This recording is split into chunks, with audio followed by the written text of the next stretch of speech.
জামাতের আমির যেভাবে শুরু থেকেই এই বৈষম্যবিরোধী আন্দোলন এবং দেশের রাজনৈতিক প্রেক্ষাপট নিয়ে যেভাবে সোচ্চার হয়ে মানে একটি কৃতিত্ব দাবি করার মতো জায়গায় রয়েছে, অপরপক্ষে আমি বিএনপি শীর্ষ কমান্ডের কথা বলবো, আপনি কখনো লক্ষ্য করে দেখবেন তাদের বক্তব্যে কোনো দিন তারা কি এইসব বলে?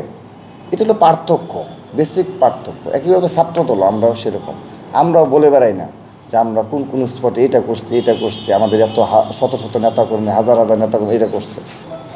এই খুনি ফেসিস্ট হাসিনা পালিয়ে যাওয়ার পর এই বাংলাদেশের আপামর জনসাধারণ কিন্তু বুঝতে পেরেছে এই দেশের গণতন্ত্রের প্রতীক হলো দেশনেত্রী বেগম খালেদা জিয়া, যিনি এই ধরনের একটা দানবের বিরুদ্ধে লড়াইয়ে নেতৃত্ব দিয়েছেন যুগের পর যুগ। এই দানবের সাথে তিনি লড়াই করে এই দেশে টিকেছিলেন।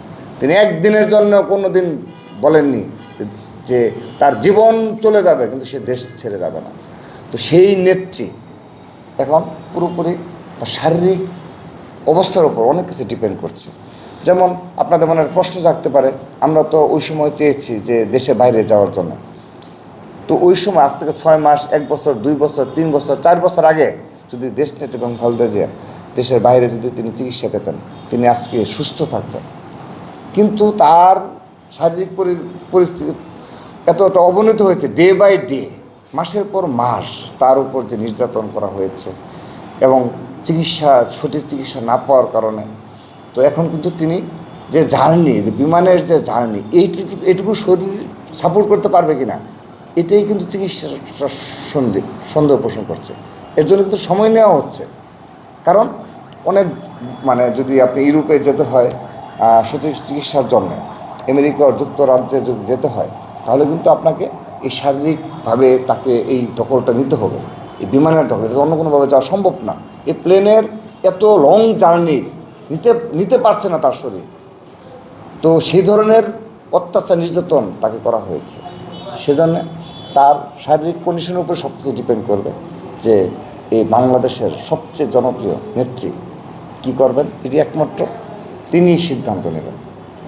কিন্তু আমরা আগ্রহ করে অপেক্ষা করছি আমাদের বিএনপির ভারপ্রাপ্ত চেয়ারম্যান দেশনায়ক জনাব তারেক রহমান এই দেশে আসবেন যেদিন, সেদিন আরেকটি গণজাগরণের ন্যায় সারা দেশের, সারা বাংলাদেশের মানুষ রাস্তায় নেমে আসবে তাকে অভিবাদন জানানোর জন্য, এবং এই বাংলাদেশের ইতিহাসে সবচেয়ে বৃহৎ গণজমায়েত হবে এবং সেখানে মানুষ তাকিয়ে আছে।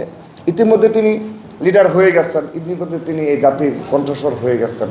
তার এখন কণ্ঠস্বর হলো জাতির কণ্ঠস্বর, তার কণ্ঠস্বর হলো জাতির ভবিষ্যৎ।